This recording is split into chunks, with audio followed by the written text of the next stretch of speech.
এই বাইলার ছিল নারীতে নারী জিনা করতো গো। এর গত মাসেও দেখেছি ঢাকা বিশ্ববিদ্যালয় নারীতে নারীতে বিয়ে, পুরুষে পুরুষে বিয়ে। এখন আমার সমাজ নষ্ট হয়ে যায়, এখন শরীফ থেকে শরীফা বানাইছে, আমার জাতিকে নষ্ট করতে চায়। ওরে মুসলমান শুনে নাও, কয় আমার আর পুরুষ থাকতে ভালো লাগে না, এই জন্য নারীর কাপড় পরেছে। রে মুসলমান শোনো, আজকে আমার গোটা জাতিরে শেষ করে দেওয়ার জন্য আজকে শিক্ষাঙ্গন এমন অবস্থা করেছে রে মুসলমান, যেখানে কোনো কোরআনের জ্ঞান নাই, হাদিসের জ্ঞান নাই, ইসলামের জ্ঞান নাই। গোটা জাতিকে শেষ করার জন্য পায় তারা চলে। এটা হলো ইহুদি নাসারানদের চক্রান্ত, খ্রিস্টানদের চক্রান্ত। আজকে মুসলমান জাতিকে কেমনে গোমরাহি করা যায়, মুসলমান জাতিকে কেমনে শেষ করে দেওয়া যায়, জাহান্নামী করে দেওয়া যায়, এই চিন্তাধারা ইহুদি নাসারাদের। তারা কোনোদিন মুসলমানের বন্ধু ছিল না, কোনোদিন হবে না। তারা চায় মুসলমানদের জাহান্নামে ঢুকানোর জন্য। জোরে জোরে বলেন ঠিক কিনা? এই সেই সময় ছিল সমগামী, নারীতে নারী জিনা, পুরুষে পুরুষে জিনা। আগে তিনজন নারীর নামটা বলে আসি, তারপরে একটু বিস্তারিত বলি। এ মুসলমান, এ বাবারা, দিলের কান্ডা লাগানো শুনে নাও। আবু সুফিয়ানের বিবি মুসলমান উম্মে জামিল, যিনি আমার রাসূলকে কষ্ট দিতেন। পৃথিবীর ইতিহাসে তিনজন ভয়ঙ্কর নারী, এই তিনজন দুষ্ট নারী, তিনজন ভয়ঙ্কর পাপিষ্ট নারী। এদের মতো পৃথিবীর মধ্যে আর কেউ নাই। এমন যদি এই অঙ্গের এদের সঙ্গে যদি জড়িত হয়ে আপনার এলাকায় কোনো নারী থাকে গো, একটু বুঝতে পারবেন বাবারা আমার। 2 নাম্বার ছিল আবু লাহাবের স্ত্রী মুসলমান আবু সুফিয়ানের বিবি উম্মে জামিল, আবু সুফিয়ানের বিবি উম্মে জামিল। 3 নাম্বার ছিল মুসলমান, শুনে নেন, হযরত নূহ আলাইহিস সালামের বিবি মুসলমান বালিহা। নাম কি? জোরে বলেন, নামটা কি? বালিহা। যেহেতু আপনারা আমাকে আগেই দেন নাই, বলছেন হুজুর একটু পর্দার ওয়াজ করবেন, এই জন্য একটু কথা বলতে হয়, আগেই জানায় দিতে হয়। মুসলমান শোনো, দুজন নবীর স্ত্রী বালিয়া ছিল মূর্তি পূজারী, আর স্বামী ছিল আল্লাহর গোলামি। 1 নম্বরে চলে যায় লূত আলাইহিস সালামের বিবি বাইলার। নাম কি? বাইলার। তৎকালীন জামানায় নারীতে নারী জিনা, পুরুষে পুরুষে জিনা, এত পরিমাণ জিনা হওয়া শুরু হলো, এত পরিমাণ ব্যভিচার হওয়া শুরু হলো। আরে গত কয়েকদিনের নিউজ, মায়ের পেটে বাবার সন্তান, পটুয়াখালীর জমিনে বাসর ঘরে ছেলে সন্তান হয়েছে। মেয়ে কান্দার বলে, আল্লাহ, এই সন্তান আমার বাবার সন্তান, আর এই দুনিয়ার মধ্যে তাদেরকে কি করার দরকার রে মুসলমান? আজকে অনেক যুবক, আগামীকাল 14ই ফেব্রুয়ারি এইরকম অসংখ্য নারী অবৈধ মেলামেশা হবে, অসংখ্য যুবকেরা নষ্ট হয়ে যাবে। আমার যুব সমাজ শুই না লাও গো,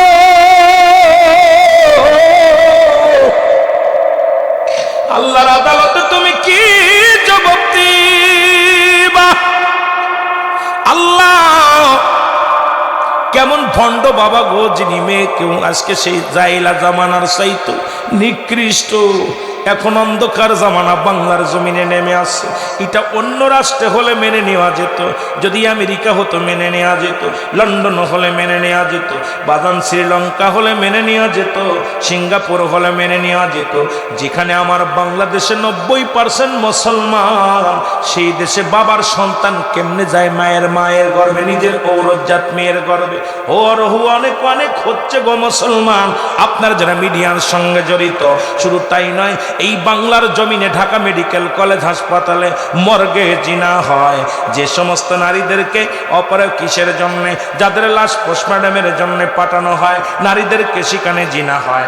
ঢাকা মেডিকেল শুধু নয়, চট্টগ্রাম মেডিকেল কলেজ হাসপাতালে যেখানেও নারীদেরকে বাজান রে লাশ কাটা ঘরের মধ্যে জিনা হয়।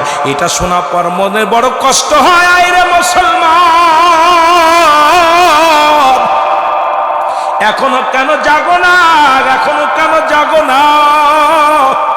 আর ঘুমানোর সময় নয়, এ মুসলমান, আমি যদি মিথ্যা বলি আল্লাহ আমার জবান কেড়ে নিবে।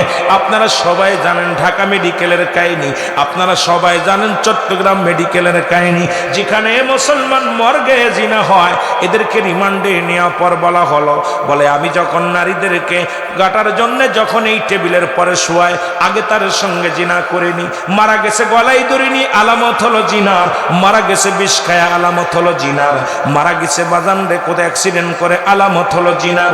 আমার যুবক ভাইরা, বৃদ্ধ ভাইরা সবাই খেয়াল করবেন গো, যে দেশে মুসলমান 90% মুসলমান, কিরে 95-90% মুসলমান, সেই দেশে যেখানে মর্গে জিনা হয়, আপনি কিসের ইমানদারি করবেন, কিসের ইমামতি, কিসের মৌলবীগিরি, কিসের পীর সাহেবগিরি, সব ছেড়ে দেন। কারণ রাস্তায় নামেন, রাস্তায় নামেন, কারণ আল্লাহর আদালতে জবাব দেওয়া লাগবে, এখান থেকে বাঁচা সম্ভব হবে না। জোরে বলেন ঠিক কিনা? আমি আশ্চর্য হয়ে গেছি এখান থেকে। হাইরি আয়ামে জাহিলা জামানায় শুনেছিলাম কবরে জিনা হয়েছিল। কবরের ভিতরে এক যুবক সেই এক মহিলার লাশ চুরি করতে যায়। আমি নিজে ওয়াজ করছি, এটা আপনারা দেখছেন, অনেক লাশ চুরি করতে যাইয়া, লাশ চুরির ঘটনা বলতে যাইয়া, আপনার কি কাফনের কাপড় চুরি করার ঘটনা, কাফনের কাপড় চুরি করতে যায়, যখন চুরি করে তার রূপ জৈবন দেখে তখন কবরের ভিতরে জিনায় লিপ্ত হয়েছে। এ একটা কাহিনী আমরা শুনেছি। আর পৃথিবীর ইতিহাসে যেটা ভারতে ঘটে নাই, কোনো জায়গা যেখানে অন্য রাষ্ট্রে ঘটলেও মেনে নিতাম, সোনার বাংলা আমার দেশে। আরে মুসলমান, এখনো বসে থাকিস তোরা, এখনো ঘুমায় আছে। জাগো সুন্নি মুসলমান জাগো, এর ময়দানেতে যাইতে হবে, ময়দানেতে লড়তে হবে, তোমার আছে কি মান? জাগো সুন্নি,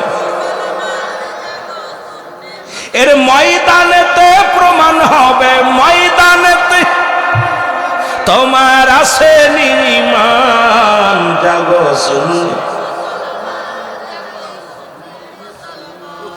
মারহাবা বলেন না, কষ্ট হচ্ছে আপনাদের?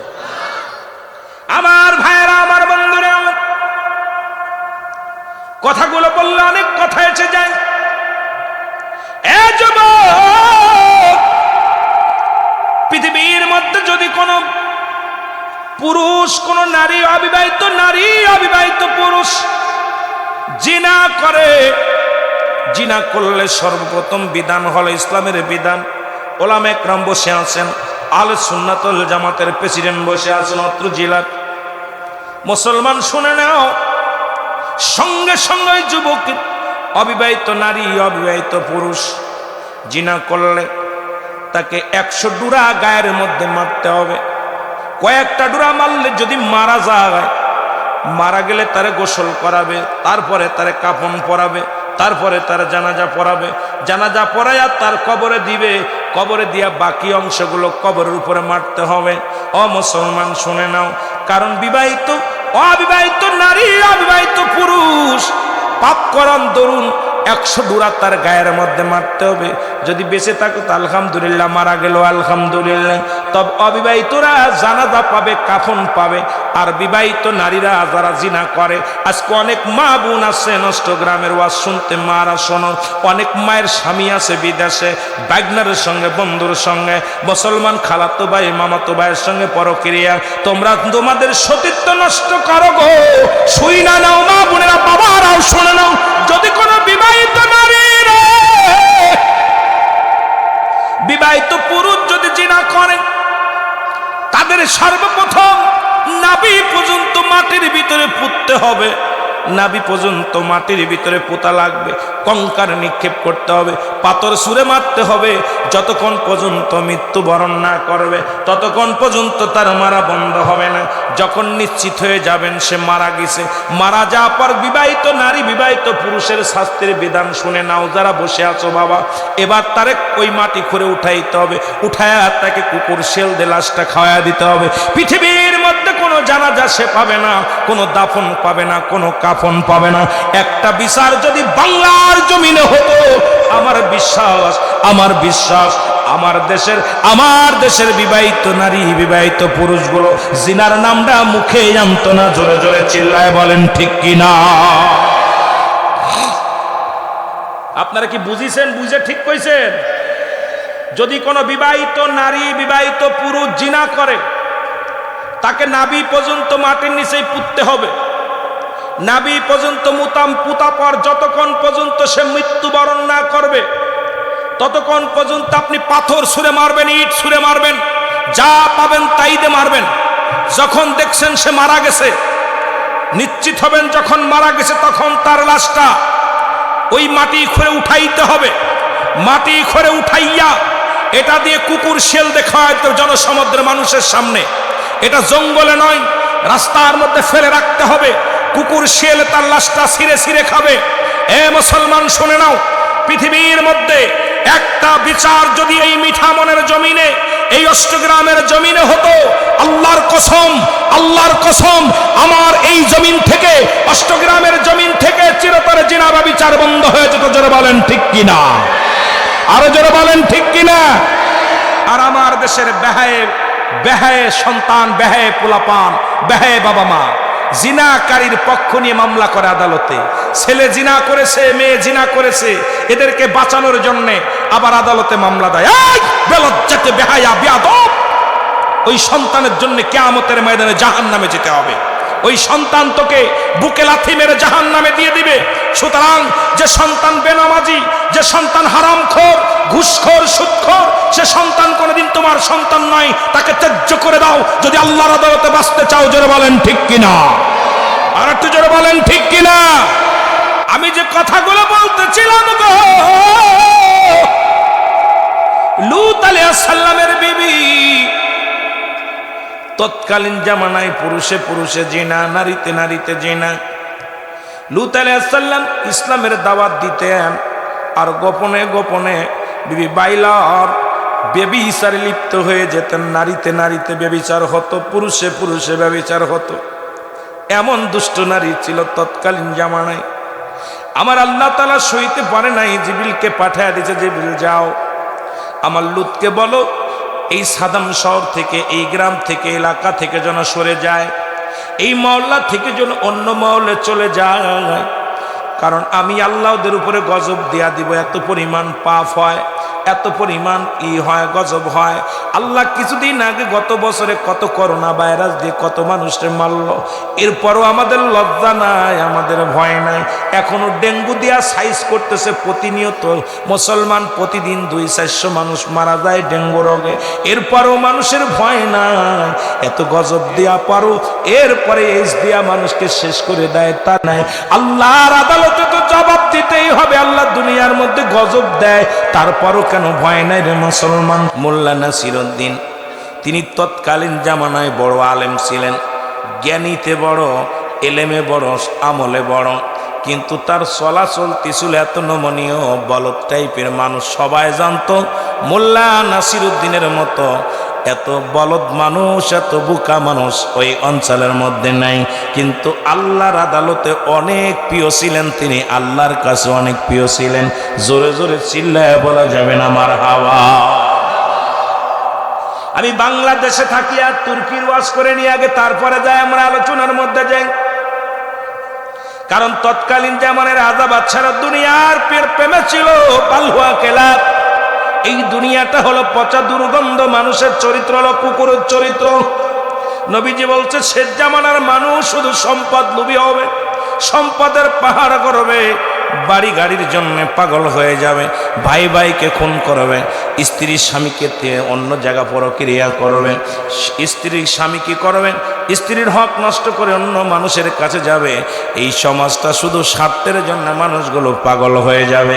নবীর কথা হলো বালহুয়া কেলাফ, এই দুনিয়াটা হলো পচা দুর্গন্ধ মড়ি, আর মানুষের চরিত্র হলো কুকুরের চরিত্র। কুকুর যেমন মড়ি পাইলে খুশি হয়, সে জামানার মানুষগুলো সম্পদ পাইলে খুশি হবে, সেটা সুদের মধ্যে আসুক আর ঘুষের মধ্যে আসুক, সেটা চুরি হোক আর ডাকাতি হোক, এই দুনিয়ার সম্পদমুখী মানুষগুলো দুনিয়ামুখী হয়ে যাবে। জোরে বলেন ঠিক কিনা? কিন্তু মোল্লা নাসিরউদ্দিন ছিলেন আল্লাহ আলা, রাসূল প্রেমিক, এমন একজন আদর্শবান ব্যক্তি যাকে দুনিয়ার কেউ কিনতে পারে না, দুনিয়ার মানুষও চিনতে পারে নাই। সারা রাত ভরে তাহাজ্জুদের নামাজ পড়তো, সারা রাত ভরে চোখের পানি ফেলে ফেলে কাঁদতো, খালি বলতো আল্লাহ তোমার আদালতে যেন আমি ধরা পড়ি না। আল্লাহ তুমি দুনিয়ার মধ্যে যত তুমি হিসাব নাও, দুনিয়ার মধ্যে যত কষ্ট দাও আমারে আল্লাহ, তোমার ওই আদালতে ইয়াউমাল কিয়ামতের ময়দানে আমারে তুমি দাঁড়া করো না। জ্ঞানী মানুষ, আল্লাহ বালা মুসিবত দাও দুনিয়ার মধ্যে, যন্ত্রণা দাও দুনিয়ার মধ্যে, কষ্ট দাও দুনিয়ার মধ্যে। আমরা তো বলি আল্লাহ দুনিয়ার মধ্যে সুখে রাখো, বাড়ি দাও গাড়ি দাও, কিন্তু মোল্লা নাসিরউদ্দিন কে আল্লাহ দুনিয়ার মধ্যে যত পারো তুমি যন্ত্রণা দাও, ওই কিয়ামতের ময়দানে যেদিন মানুষ দাঁড়ায়া দাঁড়ায়া তোমার কাঠগড়ায় দাঁড়ায়া যাবে, সেদিন আমি মোল্লা নাসিরউদ্দিনকে ওই মানুষের সামনে দাঁড় করায়ও না। সেদিন তুমি মোল্লা নাসিরউদ্দিন রে আল্লাহ তোমার কাঠগড়ায় যদি দাঁড়া করো, আমি জীবনেও আমি হিসাব দিতে পারবো না। এই জন্য আমি চোখের পানি ছেড়ে কান্দি, রাত জেগে জেগে তাহাজ্জুদের নামাজ পড়ে ইবাদত বন্দেগী করে, কোরআন তেলাওয়াত করে, জোরে জোরে চিল্লায় বলা যাবে না মারহাবা। ইমানদার যারা ইমানদার দুনিয়ার মুখাফেক্কি না, তারা আখিরাতের মুখাফেক্কি। মোল্লা নাসিরউদ্দিন ঘুরে ঘুরে এলাকা ঘুরে ঘুরে দেখত, গরিব মানুষের পাশে দাঁড়াইতেন, সারাদিন ভরে কর্ম করিয়া যা পাইতেন অসহায় মানুষের সামনে দিয়ে আসতেন। সুবহানাল্লাহ বলেন। আল্লাহ তাকে এমন একজন বিবিও দান করেছিল। মা বোনেরা, অনেক মা বোন আছেন, খেয়াল করবেন, আমি আগেই বলেছি অনেক দিকে ওয়াজ ঘুরাইতে হবে, একদিকে গেলে চলবে না। শরিয়াত তরিকত হাকিকত মারেফাত সব দিকে আমার খেয়াল রাখা লাগবে। যেহেতু পল্লী এলাকা, আলোচনায় এমন কায়দা হবে কোরআন হাদিস ইজমা কিয়াস সব দিয়ে আলোচনা করা লাগবে। আল্লাহ যেন গোলামের মুখ দিয়ে কিছু কথা বলার তৌফিক দান করে। আল্লাহ নাসিরউদ্দিন মোল্লা নাসিরউদ্দিনের আল্লাহ একটা বিবি দান করেছিলেন। রাত্রে যখন সারাদিন পরে যদি কিছু খানার ব্যবস্থা করতেন, এই খানাটা বিবি হাতের মধ্যে দিয়ে বলতেন, স্বামী একটু খবর লন পাশের মানুষগুলো খাইছে কি খাই না। কেমন বিবি ছিল দেখেন। মোল্লা নাসিরউদ্দিন এই খানাটা হাতের মধ্যে নিয়ে, স্বামী স্ত্রী দুজনের খানা নিয়ে প্রতিবেশী এইরকম কয়েকটা বাড়ি ঘুরতেন। যদি কোনো বাড়ির মধ্যে খাবার না পাইতেন, কয়েলটা উঠাই হয়, এটা নাকি আসে কষ্ট দেয়। বলতেছিলাম যে কথায় নাসিরউদ্দিন দেখতেন কোনো অসহায় মানুষ খাবার জোটাতে পারে নাই, পুরো খাবারটা তাকে দিয়ে আসতেন। এরকম একদিন নয়, দুদিন নয়, 3টা দিন পার হয়ে গেল। বাবারা দিলের কান্ডা লাগায় শুনেলাম, এই 3টা দিনই সারাদিন পরে খাবার যখন খাতি যায়, বিবি ডাক দে বলে, স্বামীরা আপনি একটু ঘুর দিয়ে আসেন, কে খাবার জুটছে, কে খাবার খাই না। ক্ষুধার্ত অবস্থায় একদিন খানা দিয়া গভীর রাত্রে স্বামী স্ত্রী তাহাজ্জুদের নামাজ পড়ে যায় নামাজের মসলার উপরে বসে দুজন গভীর রাত্রে হাত উঠায় কান্দে, আল্লাহ আল্লাহ এই দুনিয়ার মধ্যে তোমার হক, এই মানুষের হক, এই পৃথিবীর মধ্যে প্রতিবেশীর হক আমি আদায় করতে ঠিক মতো পারি না। আল্লাহ আল্লাহ তুমি আমাকে এমন ক্ষমতা দেও নাই যে আমি প্রতিবেশীর হক আদায় করব। তুমি এমন ক্ষমতা দেও নাই যা দিয়ে আমি মানুষকে একটু সুখে রাখবো রে আল্লাহ। তুমি আমারে বানাইছো দরিদ্র মানুষের, আমি কি দিতে পারি না, যাকাত দিতে পারি না, ফিতরা দিতে পারি না, দান করতে পারি না ঠিক মতো। বিবি সান্ত্বনা দেয়, স্বামী রে তুমি এই খাবারটা যখন দিয়াছো, রান্না করে খাবারটা যখন প্রতিবেশীর মুখে দিয়াছো, আমি গভীর রাত্রে যখন আমি নামাজে দাঁড়ায় যাই, আমার মনের ভিতরে যত তৃপ্তি পাই রে স্বামী, স্বামী রে আমি অত্যন্ত তৃপ্তি পেয়েছি। আজ 3টা দিন আমি শুধু পানি খেয়ে আসি, আমার কোনো দুঃখ নাই, তবু যেন কোনো প্রতিবেশী কষ্ট না পায়। জোরে জোরে বলো আল্লাহু আকবার। আর একটু জোরে জোরে চিল্লায় বলো মারহাবা। আর আমাদের বউগুলো কই থেকে খাবার আনবি দেখার বিষয় না, বেতন 35,000 কালার টিভি নিয়ে আসতে হবে, কথা কন 10,000 টাকা দিয়ে শাড়ি আনতে হবে, ঘর বিল্ডিংটা ভালো করে দিতে হবে। খালি পাশে মানে খালি চাহিদার কোনো শেষ নাই। আর মোল্লা নাসিরউদ্দিনের বিবি সদা সর্বদা যেটুকু জোগাড় করতেন, স্বামীকে আদেশ দিতেন, আমার স্বামী আমি তো খাই নাই, আপনিও অনাহারে আসেন, যান না একটু প্রতিবেশীর হকটা দেখে আসেন, খাওয়ায় আসেন। এরকম একাধারে কোন সপ্তাহ চলে যেত, দিন চলে যেত। এমন এমন দিন ছিল না খেয়ে একটু পানি খেয়ে স্বামী স্ত্রী থাকতো, খালি আল্লাহর আদালতে কানতেন আর ইবাদত করতেন। আল্লাহ তুমি আমারে তোমার ওই কাঠগড়ায় দাঁড় করায়ও না, তোমার আদালতে দাঁড়াইলে আমি নাসিরউদ্দিন জবাব দিতে পারবো না। এ মোল্লা, তুমি এত বুজুর্গ দেখাও, মুমিন বলে দাবি করো মুখে মুখে, দামি বড় মুমিন, কি করেছো? তোমার বাড়ি, তোমার গাড়ি, তোমার দুনিয়ার মধ্যে জিন্দেগি সব তোমার, খালি আমার আমার আমার, সব কিছু শেষ করে দিবে আল্লাহ। কুল্লু মান আলাইহা ফান, সব শেষ করে দিবে কে? আর একটু জোরে বলেন কে?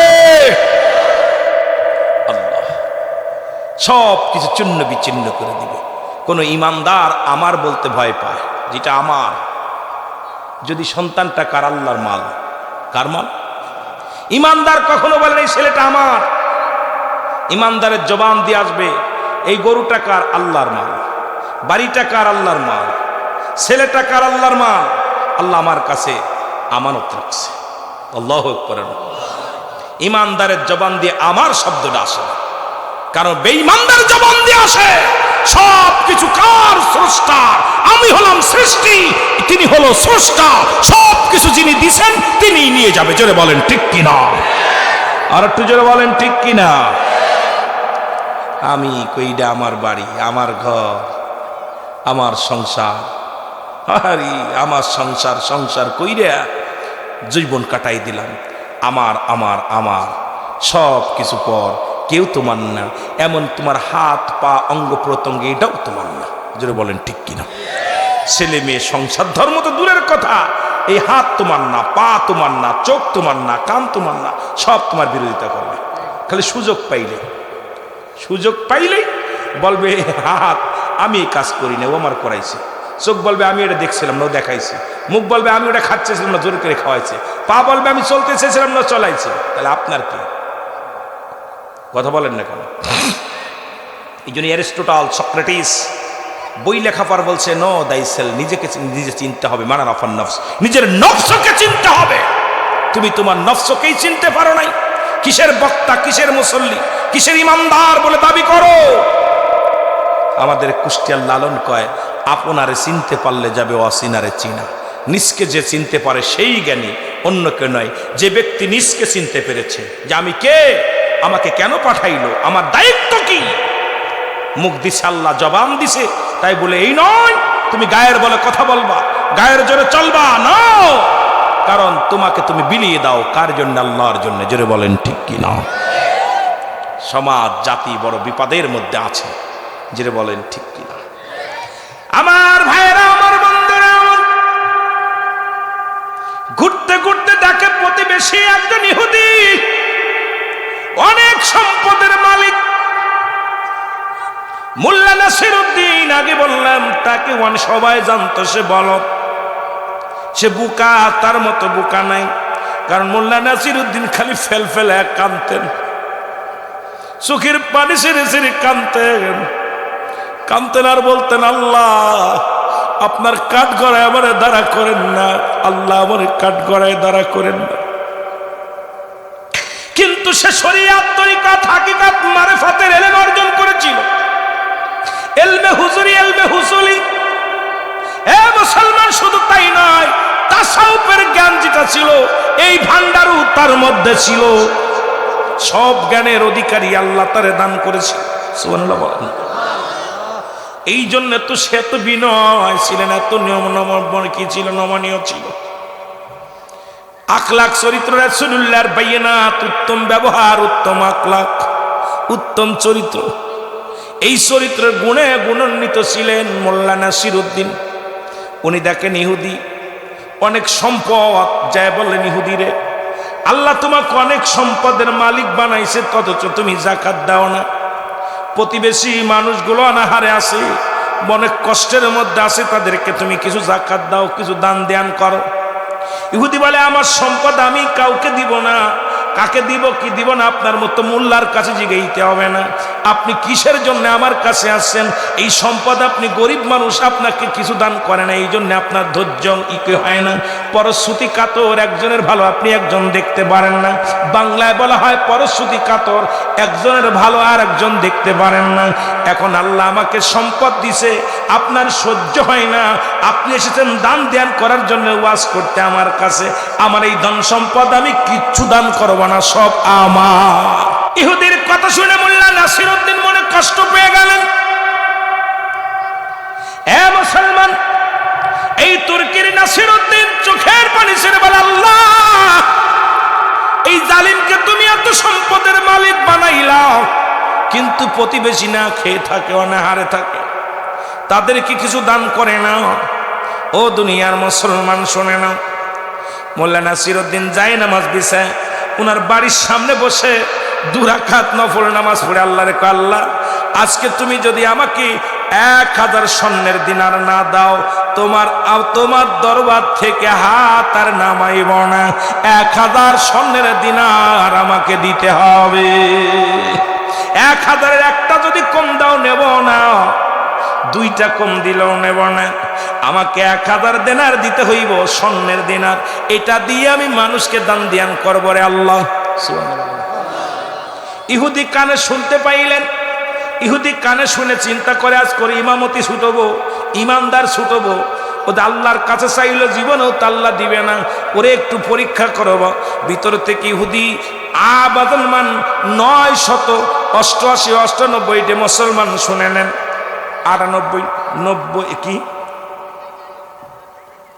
98 99 100 আর 998 দিনার একটা পাতিলের মধ্যে বা একটা ইসের মধ্যে আনিয়া মোল্লা নাসিরউদ্দিনের পাশে রেখে দিলেন। সুবহানাল্লাহ বলেন না। মোল্লা নাসিরউদ্দিন দোয়া শেষ করলেন, আমিন। দোয়া শেষ করে টুপলাটা দেখতে পাইলেন, দেখে গুনে গুনে দেখে 2টা দিনার কম। কয়টা? 2টা দিনার কম, স্বর্ণের 2টা দিনার কম। নাসিরউদ্দিন বলে আল্লাহ তোমার দরবারে শুকরিয়া, তুমি 2টা কম দিছো তো কোনো ব্যাপার না, 2টা কম দিছো কোনো ব্যাপার না, আবার তুমি দিও। এখনকার মতো আমি এ করা নিয়ে খুশি। জোরে বলেন সুবহানাল্লাহ। আল্লাহ ওরে তো সব বলত কইতো, কেন কত আল্লাহর গোলামের কত বুদ্ধি, খেয়াল কর। আল্লাহ তুমি 2টা দিনার কম দিছো, কোনো কষ্ট নাই, এটা তুমি আর 100 দিয়ে দিও, আমি এগুলো নিয়েই খুশি। ইহুদি বলে নাসিরউদ্দিন বসো, এই দিনারগুলো তোমার আল্লাহ দেই নাই, দিনারগুলো আমার।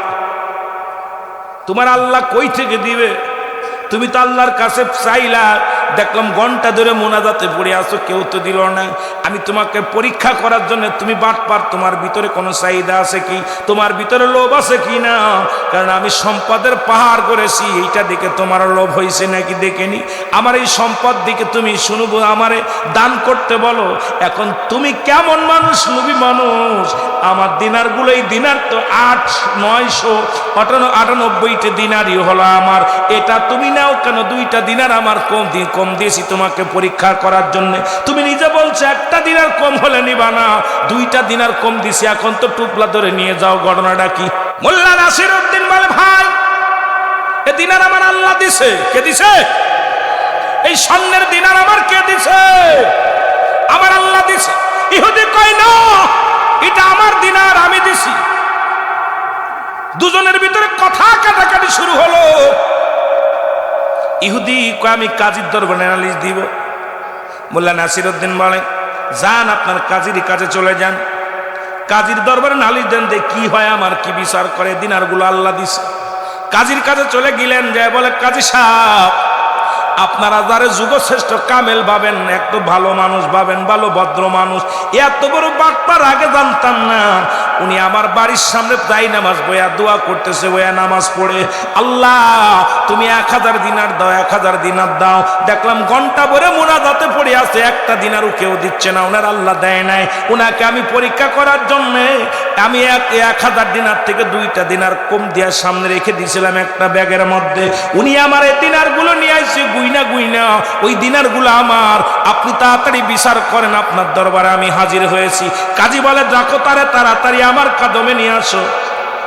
চলে আসলেন ইহুদি, এসে বলে ও মোল্লা নাসিরউদ্দিন চলো কাজীর দরবারে, কাজীর দরবারে বিচার হবে, তোমাকে নিয়ে যেতে বলেছে। সুবহানাল্লাহ বলেন না। নাসিরউদ্দিন বলে আমার গায়ে তো কোনো কাপড় নাই, আমি গরিব মানুষ, ছিঁড়াযুক্ত কাপড়, এই কাপড় গায়ে দিয়ে কাজীর দরবারে কেমনে যাব? কাজী হলো বিশাল দামি মানুষ, এলাকার মহল্লার বড় দামি মানুষ। এই কাজীর দরবারে যেতে হলে আমার তো কোনো পোশাক নাই, তুমি যদি দয়া করে একটা পোশাক দিতে তাহলে আমি পোশাকটা পরে যাইতাম। যদি কয় আমার দামি একটা পোশাক আছে ওইটা দিলাম, এটা পড়ো। সুবহানাল্লাহ। এবার মোল্লা নাসিরউদ্দিন জামাটা গায়ের মধ্যে দিলেন।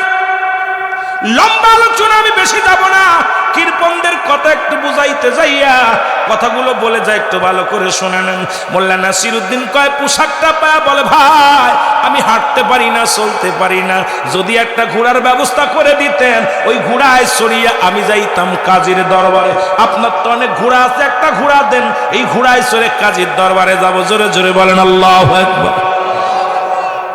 ঘোড়া দিছে, একটা কাপড় জামা দিছে, পাঞ্জাবি, ঘোড়াটা নিয়ে চলে গেছে কাজীর দরবারে।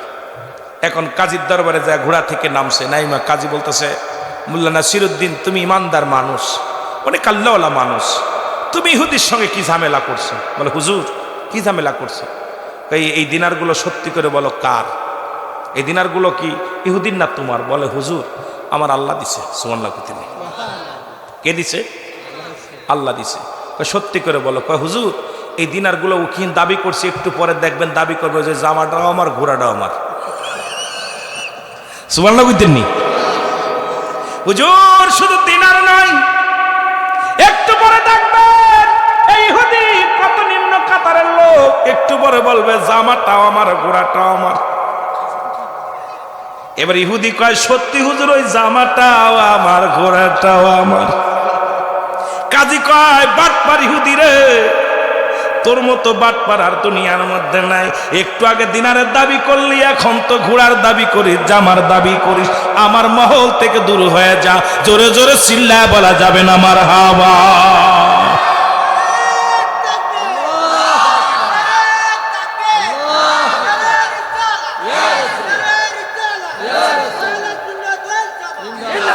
এ মুসলমান গভীর মনোযোগ। ইহুদি যখন চলে গেলেন, ইহুদি যাবার পর মোল্লা নাসিরউদ্দিন ডাকতে বলে হুজুর ওই সত্তার কসম করে বলি, ওই সত্তার কসম করে বলি এই দিনারও আমার নয়, জামাও আমার নয়, ঘোড়াটাও আমার নয়। সবই ইহুদির কথা ঠিক আছে, কিন্তু ইহুদি আল্লাহর ভয় নাই তার অন্তরের ভিতরে, এমন কৃপণতা করে, দুনিয়ার মতো দান ধ্যান করে না। অসহায় মানুষগুলো কষ্টের মধ্যে আছে, এর মাধ্যমে আমি ওনার থেকে দিনারগুলো আনছি। হে কাজী সাহেব, এর জন্য যদি বেয়াদবি হয় আমারে ক্ষমা করে দিবেন। কাজী ডাকতে বলে মোল্লা নাসিরউদ্দিন তুমি তো প্রকৃত আল্লাহর গোলাম, তুমি তো প্রকৃত আল্লাহর মাহবুব বান্দা, তুমি তো প্রকৃত ঈমানদার, যিনি নিজের জন্য নয় নিজের অন্য ভাইদের জন্য, মুমিনের জন্য যার অন্তর কাঁদে সেই তো ঈমানদার, যার হৃদয়ের ভিতরে অন্য ভাইয়ের জন্য বাসনা জাগে, নিজে কষ্টে থেকেছে অন্যের জন্য ভাবে, নিজে দুঃখে থাকি অন্যের জন্য অনাহারের চিন্তা করে, এই তো প্রকৃত ঈমানদার। জোরে জোরে চিল্লায় বলা যাবে না আল্লাহু আকবার। আল্লাহ কেরিমনি বলছি আইয়ুহাল্লাযীনা আমানু, ঈমানদার বিশ্বাসীরা শোনো, আদখুলু ফিস-সিলমি কাফা, পরিপূর্ণভাবে প্রবেশ করো ইসলামের মধ্যে ঈমানদাররা। জোরে বলো মারহাবা। আল্লাহ যদি বলতে আইয়ুহান নাস, নাস বলে নাই, আল্লাহ বলছে ঈমানদার বিশ্বাসীরা। এখন এই আয়াতের তাফসীর যদি করো রাত শেষ হয়ে যাবে। মুসলমান শুনে পুরোপুরি মুসলমানদের কবরে কি করো না, ইসলামের মধ্যে প্রবেশ করো পুরোপুরি। কারা? ইমানদাররা কারা ঢুকবে? ইমানদাররা পুরোপুরি ভাবে ইসলামের মধ্যে ঢুকবে। ইসলামের আবিধানিক শাব্দিক অর্থ হলো 80 থেকে 82টা। ইসলাম মানে নিজে না খেয়ে অন্যরে খাওয়ানো, ইসলাম মানে নিজে না ঘুমানোর গম পাড়ানো, ইসলাম মানে নিজে না কষ্টে থেকে অন্যরে সুখে রাখা, ইসলাম মানে একত্ববাদ, ইসলাম মানে শান্তি, ইসলাম মানে নারীর সতীত্ব পাহারা দাও, ইসলাম মানে মুসলমান নিজে দুঃখে থেকে অন্যরে সুখে রাখো। আজকে যে আপনার এলাকায় ইসলামের বিধান যদি মানে, একটা মানুষ না খায়া মরতে পারে না, একটা মানুষ দুঃখে থাকতে পারে না, একটা মানুষ অভাবের মধ্যে থাকতে পারে না। আসলে আমরা মুসলমান, মুখে মুখে যেটা বলি অন্তরে আর একটা করি। আজকে বাড়ি করো না, ঘর করো না, নিজে মুখ দিয়ে বলি নিজের বাড়ি আছে ঢাকার শহরে 3-4টা, নিজের গাড়ি আছে 4-5টা। এই তোলা আমাদের চরিত্র, এই হলো ক্যারেক্টার। একবারও চিন্তা করি না দুনিয়া থেকে চলে যেতে হবে, দুনিয়া এই দুনিয়া ছেড়ে চলে যেতে হবে। এই চিন্তা যদি কোনো মানুষের ভিতরে থাকতো, এই দুনিয়ার মুখাফেকি কোনোদিন হতো না। আমার আল্লাহর গোলামির জন্য পাগল হয়ে যেত। জোরে বলেন ঠিক কিনা? এ দুনিয়ার মুসলমান,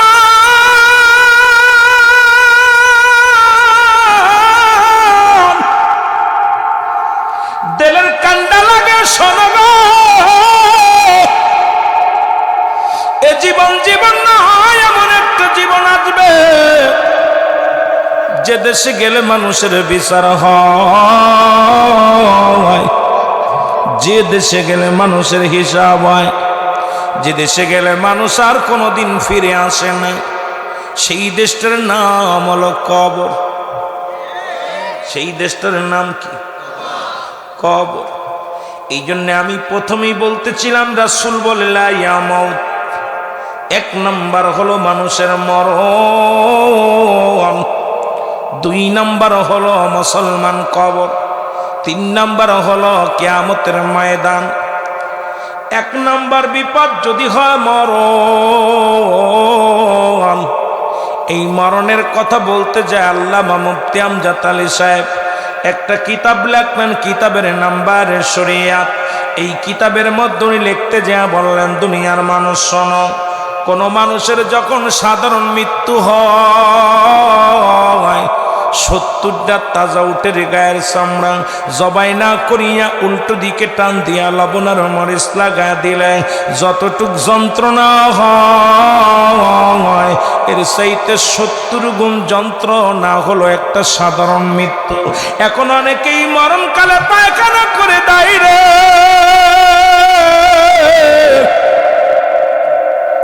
এই পৃথিবীর মধ্যে মুসলমান শোনে না, মরণের সময় অনেকে প্রসাব করে দাও, মরণের সময় অনেকে মুসলমান শোনো, অনেকের জিহ্বা বাইর হয়ে যায়, অনেকের মুসলমান চোখ দুটি বড় বড় হয়ে যায়।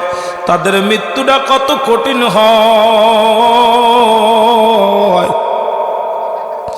সহজ মৃত্যু যদি এত কঠিন হয়, কঠিন মৃত্যুটা কত কঠিন। এই মরণের পেয়ালা পান করতে হবে রে মুসলমান। এই পৃথিবীর ইতিহাসে 3 জন নিকৃষ্ট মহিলা, ওয়াজ করতে হবে অনেক দিকে, একটু আগায় আস্তে আস্তে আমরা আলোচনায় যাই। পৃথিবীর ইতিহাসে 3 জন পাপিষ্ট নারীর ইতিহাসটা আগে জেনে আসি।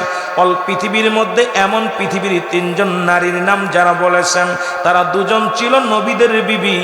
মুসলমান শুনে নেন, এই নামগুলো শুনলে আপনাদের কলিজার মধ্যে দাগ কাটবে না মুসলমান। এই দাগগুলো পৃথিবীর 3 জন ভয়ঙ্কর নারী, পাপিষ্ট নারী। আজকে আমার অনেক মা বোনেরা আসছো, আলোচনার মধ্যে শুনে নাও। তার মধ্যে 3 জন নারীর প্রথম নারী হলো হযরত বাদনের লূত আলাইহিস সালামের বিবি, যার নাম ছিল বাইলর। জোরে জোরে চিল্লায় বলো আল্লাহু আকবার। লূত আলাইহিস সালাম ছিল আল্লাহর পয়গম্বর। আমার দেশে এমন সংসার আছে, স্বামী বড় নামাজি, বিবি বড় বেপরদায়। কথা বলেন আছে কিনা? অনেক স্বামী দেখা যায় মাথা থেকে টুপি খোলে না, অনেক স্বামী দেখা যায় সলাতের জন্য পাগল, দান করার জন্য পাগল, আল্লাহর জিকিরের জন্য পাগল। বিবি থাকে বেপরদায় থাকতে চায়, পাতলা কাপড় গায়ে দিতে চায়, বিবি তার ডাক দেওয়ার শোনে না। বাবু পৃথিবীর মধ্যে অধিকাংশ নারীগুলো জাহান্নামে যাবে, স্বামীর লানতকারী মহিলারা কিয়ামতের ময়দানে জাহান্নামে যাবে। যেহেতু আমাকে অনেক লম্বা আলোচনা দিছেন, আপনার একটু খেয়াল করা লাগবে, কই থেকে কই চলে যায় আলোচনা খেয়াল করা লাগবে। সব একদিক পড়ে গেলে একঘেয়েমি আলোচনা হয়ে যাবে রে মুসলমান। এই জন্য আমিও চিন্তা করব চারিদিক সবৎস যুবক বৃদ্ধ সবাই রে কিছু বোঝানোর জন্য। এই পৃথিবীর মধ্যে একজন নবী, এ মুসলমান, জান্নাতের বাগানে যখন কোনো বান্দা রওনা হয়ে যায়, প্রতিটা কদমে কদমে আমার আল্লাহ তাআলা সগীরা গুনাহগুলো মাফ করে দেয়। জোরে বলেন মারহাবা। একটু জোরে বলা যাবে না মারহাবা? কি গুনাহ মাফ হয়? সগীরা গুনাহগুলো মাফ হয়ে যায়। এই দুনিয়ার মধ্যে যত সগীরা গুনাহ করেছেন সমস্ত গুনাহগুলো মাফ হয়ে যায়। রিয়াজুল জান্নাহ বেহেশতের বাগানের দিকে রওনা দিলে, ও মুসলমান, আমরা শুধু সগীরা গুনাহ করি নাই, পদে পদে করছি কবিরা গুনাহ, পদে পদে করছি কবিরা গুনাহ। নামাজ ছেড়ে দেয়া কবিরা গুনাহ, মিথ্যা বলা কবিরা গুনাহ, বেগানা মহিলার সঙ্গে দেখা দেয়া কবিরা গুনাহ, বেগানা পুরুষের সঙ্গে দেখা দেয়া কবিরা গুনাহ। এই গুনাহগুলো যদি মাফ করাইতে চাও, আল্লামা কুতুবী রাহমাতুল্লাহ বয়ান করে, দুনিয়ার মানুষ শোনো, ওই জান্নাতের বাগানখানা আঁকড়ে ধরে কোনো বান্দা যখন খাস তওবা করে আল্লাহ বলে ডাক দেয়, আমার আল্লাহ তাআলা ওই বান্দার জীবনের দরিয়া দরিয়া গুনাহগুলো মাফ করে দেয়। জোরে বলেন মারহাবা। কবিরা গুনাহগুলো মাফ হয়ে যায়, সগীরা গুনাহ মাফ হয় শুধু জান্নাতের বাগানে আসার কারণে। কবিরা গুনাহগুলো মাফ হয় কারণ কিয়ামত পর্যন্ত কোনো নবী আসবে না, কিয়ামত পর্যন্ত তওবার দরজা খোলা, কিয়ামত পর্যন্ত কোনো নবী আইতো না।